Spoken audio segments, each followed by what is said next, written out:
Hi, I'm Sean Parsons. One of the words that has been going around a lot lately is the word equity. It has been and it should be something that we have to consider when we're looking at the overall health of our school district. But plainly put, an equitable education is one that provides students with the things that they need to learn. And this is different from equality.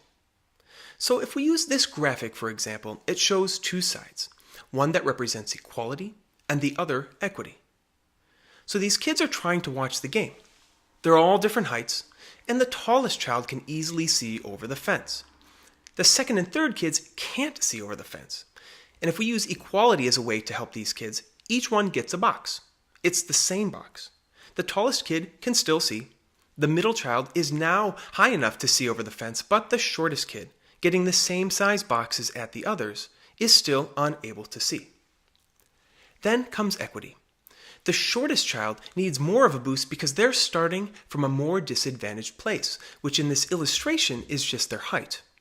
So this child gets what they need to be able to watch the game. It's more than the others, but it is what this child needs. And this is great. This is important to do, certainly, but the problem isn't really the height of the child. It's the fence. The fence is what's in the way, preventing some of the kids from being able to watch the game. The fence is the barrier that's blocking their access. We need to start dismantling the fence, because if the organization or any part of our school district is at all responsible for a single board, I believe we have a moral imperative to do our part to remove it. And it's within our power as a community to do so. Part of our solution to address inequity does require us to invest resources to boost children or provide them with extra boxes.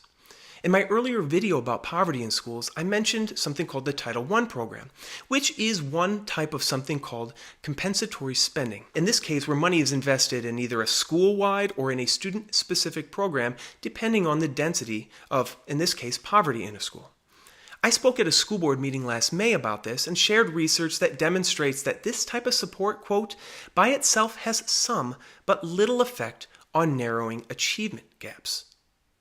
I also said at this meeting that other districts have combated this through multiple measures: busing, redistricting, reconfiguring building organizations. Some schools have implemented policies that limit the proportion of low socioeconomic students within each building.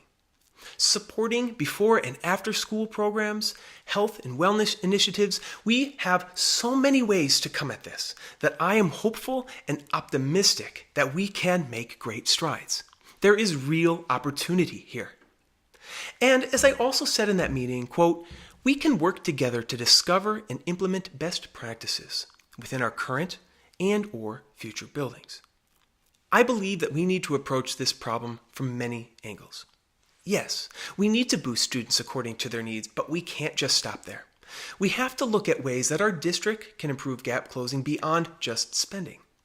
And as I said at the candidate forum last week, there is not a single silver bullet to overcome these challenges.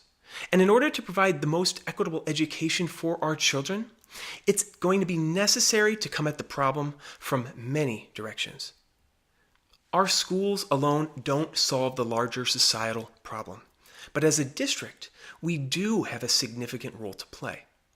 For our part, we need to look at ways that address this systemic barrier, which in this case has been illustrated as the fence, that stands between our district's children and the type of future they deserve. I'm Sean Parsons, and I'm committed to finding community-supported ways to improve outcomes for every single child in our district.